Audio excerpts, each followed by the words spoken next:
మనకున్న జీవితం ఒకటండి. ఎలా అంటారేమో, మనకి ఉన్నది ఒకటే జీవితం. అక్కడ పవన్ కళ్యాణ్ గారికి ఉన్నది ఒకటే జీవితం. చంద్రబాబు నాయుడు గారికి ఉన్నది ఒకటే జీవితం. చిరంజీవి గారికి ఉన్నది ఒకటే జీవితం. నెక్స్ట్ మన కోహ్లీకి ఉన్నది కూడా ఒకటే జీవితం అండి. అంబానీ గారిది కూడా ఒకటే జీవితం.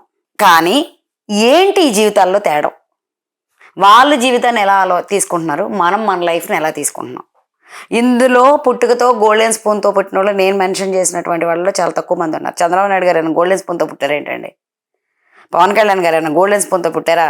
వాళ్ళ అన్నయ్య కష్టపడి సంపాదిస్తే ఆయన ఎంతో కొంత దీనిలో బ్రతికారు. వాళ్ళ అన్నయ్య చిరంజీవి గారు ఏమైనా గోల్డెన్ స్పూన్తో పుట్టారా అండి? పాపం మనలాగా కదా, అంతమంది పిల్లల్లో చిన్న ఉద్యోగం మనలాగానే కదా వాళ్ళు పుట్టారు. కానీ ఈ ఒకే ఒక్క జీవితాన్ని మనం ఎలా వాడుకుంటున్నాం, వాళ్ళు ఎలా వాడుకుంటున్నారు, ఇది కావాలి.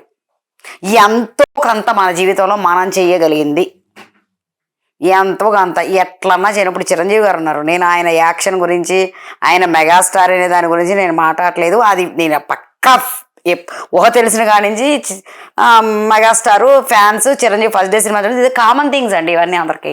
దాని గురించి కూడా నేను మాట్లాడట్లేదు.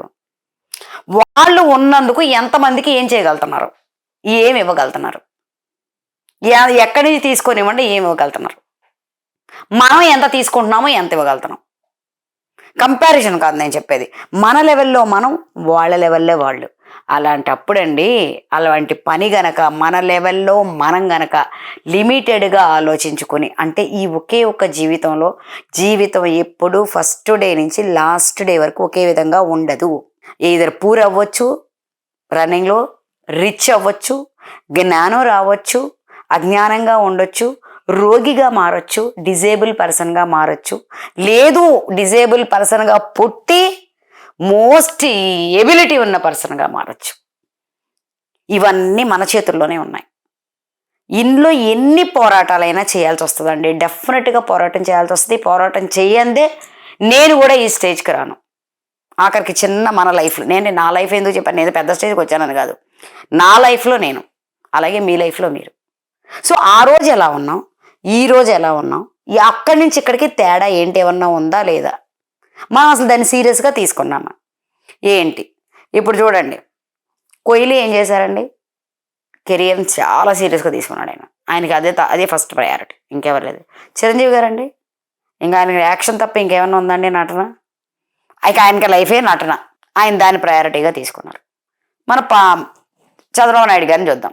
ఆయన ఎంఏ చదువుతున్నప్పుడు ఆయనకు ఆలోచన వచ్చేసింది, ఈ want to become a leader అయ్యారు, దాన్ని ఆయన తీసుకున్నారు.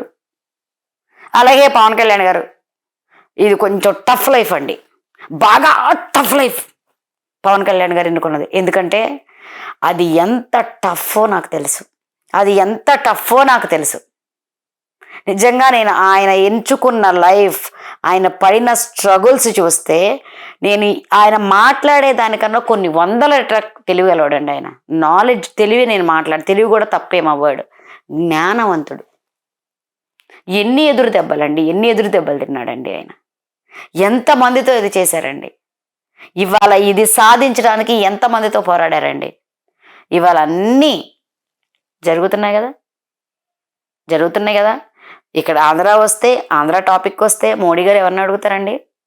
మనం మోడీ గారిని కూడా విమర్శించేస్తాం అర్థం లేకుండా. ఆయన కూడా విమర్శించేస్తామండి. ఆయన 3వ సారి చేస్తున్నాడు పిఎంగా, ఆయన కూడా విమర్శిస్తాం. ఎందుకు? మనకు విమర్శించడమే వచ్చు కాబట్టి. సో ఆ విషయం పక్కన పెట్టేద్దాం. ఆయన కూడా ఇన్నే కదా అడుగుతారు.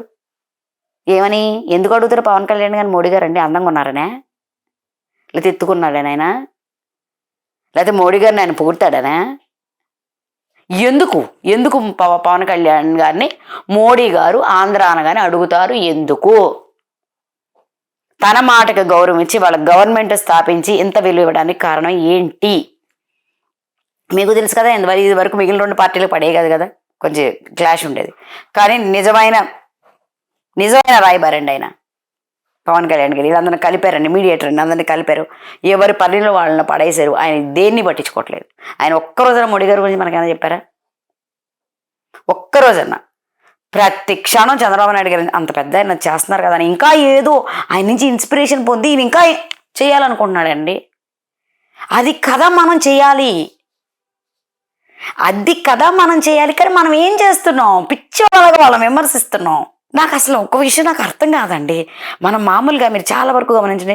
మన పిల్లల్నేమో బాగా చదువుకోవాలి, వీళ్ళు బాగా చదివేయాలని ట్యూషన్స్ పెట్టేసి ప్రైవేట్ స్కూల్స్‌కి మనకు ఓపిక ఉన్నా లేకపోయినా మనం బాగా పంపించేసి పిల్లలు బాగా చదువుకుంటే గొప్పవాళ్ళు అవుతారు అనుకుంటాం. కానీ నిజంగా జ్ఞానంతో మాట్లాడుతున్న గొప్పవాళ్ళు, అయ్యో! ఈళ్ళు చదువుకున్నారు కదా! వీళ్ళకి జ్ఞానం ఉందేమో అని మనం అనుకోగలుగుతున్నామా? మనం ఆ చదువుకి రెస్పెక్ట్ ఇవ్వగలుగుతున్నామా? నువ్వు చదువుకి రెస్పెక్ట్ ఇస్తే నీ ఇంటికి చదువొస్తది. నువ్వు దేనికి రెస్పెక్ట్ ఇస్తే, డబ్బుకి రెస్పెక్ట్ ఇస్తే అదే వస్తది. నువ్వు రెస్పెక్ట్ ఇవ్వందే ఇంటికి రాదు. అలాగే వాళ్ళందరూ వాళ్ళ వాళ్ళ ఫీల్డ్‌ని వాళ్ళు రెస్పెక్ట్ ఇచ్చారు. వాళ్ళ జీవిత గమ్యం మార్చుకున్నారు. ఈ జీవిత గమ్యం మార్చుకోవడానికి 100 కారణాలు, 100 వరదలు, 100 సైక్లోన్‌లు మనకి. ఇంట్లో ప్రాబ్లమ్స్, బయట ప్రాబ్లమ్స్ ఎన్నో అండి. నాకు ప్రాబ్లమ్ లేదా? మీకు ప్రాబ్లమ్ లేదా? ఆళ్ళకి లేదా అండి? చంద్రబాబు నాయుడు గారికి ప్రాబ్లమ్ ఉండదా? పవన్ కళ్యాణ్ గారికి ఏదో ఒక ప్రాబ్లమ్ ఉండదా? చిరంజీవి గారికి ఏదో ఒక ప్రాబ్లమ్ అంటే ఒక ప్రాబ్లమ్ అంటే ఇంట్లో ప్రాబ్లమ్స్ అని కాదండి. ఏదో ఒక ప్రాబ్లమ్ ఉంటది కదా! మనిషి అన్నాక ఉంటాయి కదా! ఆళ్ళకి ఇంట్లోనూ ఉంటాయి, బయట ఉంటాయి, ఇంకోటి ఉంటాయి. ఏదో బాధ కలిగే సంఘటనలు ఉంటాయి కదా! వాళ్ళేం చేశారంటే, ఆ బాధను అక్కడ పెట్టి, దాన్ని అక్కడితో వదిలేసి నెక్స్ట్ వాళ్ళు బతికారు. అటువంటిది సాధించడానికి నాకు చాలా టైం పట్టింది. చిన్న చిన్న బాధలు కూడా బాధలేనండి మనకి. ఓ పూట మన అబ్బాయి టిఫిన్ తినకుండా స్కూల్‌కెళ్తే బాధ. ఆ అబ్బాయికి జ్వరం వస్తే బాధ. ఆ అమ్మాయి కాళ్ళు నొప్పని స్కూల్ మానేస్తే రేపు పొద్దున మెడిసిన్ సీట్ రాకపోతే బాధ. అయ్యో! మెడిసిన్ చదువుతాంది మీ అమ్మాయి అయినా సరే మెడిసిన్ చదవాలి. మనకేదైనా స్టేటస్ ఎక్కడో తగ్గుద్దేమో అన్న బాధ. ఇన్ని బాధల్ని మనం పట్టుకొని బాధగానే మన లైఫ్‌ని అన్‌లిమిటెడ్‌గా వాడుకుంటున్నాం. ప్రతి క్షణాన్ని ప్రాస్పారిటీ అంటే నాట్ మనీ. చంద్రబాబు నాయుడు గారు ఏమన్నా ప్రపంచ కుబేరుడా? పవన్ కళ్యాణ్ గారైతే చెప్పక్కర్లా, ఎప్పుడు పాపం నెగిటివే. ఏదో చేయటం, 4 డబ్బులు సంపాదించుకోవడం, ఎంజాయ్ చేయటం, దేశం అయిపోయింది అనుకోవడం. అలాగే 100లో 100 మంది అంతా ఖర్చు పెట్టేవాళ్ళు, చేసేవాళ్ళు. వీళ్ళందరూ చిరంజీవి గారు వీళ్ళందరూ డబ్బులున్నోళ్ళా అండి అన్న? మొదటి 10 మంది లిస్టులో ఏమైనా ఉన్నారా వాళ్ళు? కానీ ఎందుకున్నారు ఇలాగా? వాళ్ళు నమ్మిన సిద్ధాంతాన్ని నమ్మారు. So there is no parameter for prosperity అండి. మనం ఎంత సంతోషంగా ఉంటే అదే ప్రాస్పారిటీ. మన లైఫ్ గమ్యం వైపే మనం నడుస్తూ ఉంటే అదే ప్రాస్పారిటీ. మీరు ఎంత స్ట్రాంగ్గా అడిగేస్తుంటేనండి అంత స్ట్రాంగ్గా స్టార్టింగ్లో మనకి నెగటివ్స్ వస్తాయి. దాన్ని విదిలించి ముందుకు నడవండి. నేను డెఫినెట్గా విల్ గెట్ సక్సెస్. ఇదే ఎవరో కాదండి, నాకు అనవసరం అండి. నాకు బాగా తెలిసిన ఎగ్జాంపుల్ పవన్ కళ్యాణ్ గారు. ఎందుకంటే చంద్రబాబు నాయుడు గారికి కొన్నాళ్ళు చక్కగా రావడమే బాగా వచ్చింది, బాగా అందుకుంది. ఈ మధ్య ఆయన కొంచెం ఎక్కువ బాధలు పడ్డారు. కానీ పవన్ కళ్యాణ్ గారు ఎన్ని బాధల నుంచి వచ్చాడండి ఆయన. ఇవాళ డిప్యూటీ సీఎం పోస్ట్ కానీ ఇన్ని కానీ. అవునండి, నాకు విషయం అర్థం అవ్వట్లేదు, సడన్గా గుర్తొచ్చింది. ఇదివరకు పంచాయతీరాజ్ శాఖ, అటవీ శాఖ మనం ఎప్పుడైనా పట్టించుకున్నామా? కానీ ఎందుకు అవి ప్రాముఖ్యమున్న శాఖలైనవి ఇవాళ? పవన్ కళ్యాణ్ గారు కూర్చోవడం వల్ల.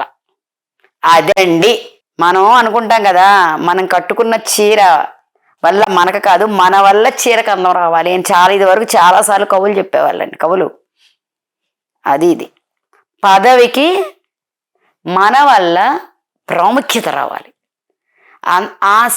అది సామాన్యమైన పని అనుకున్నారు. అది ఒక మనిషి జీవిత కాలంలో చేయాలంటే ఎంత కష్టమో తెలుసా? అదేనండి, అదే ఇది నేను ఇందాక నుంచి చెప్తుంది అదే. ఆ పదవులకే ఇంతకితో మనం డిప్యూటీ సీఎంకి ఎంత వాల్యూ ఇవ్వడం ఎక్కడైనా చూసామా?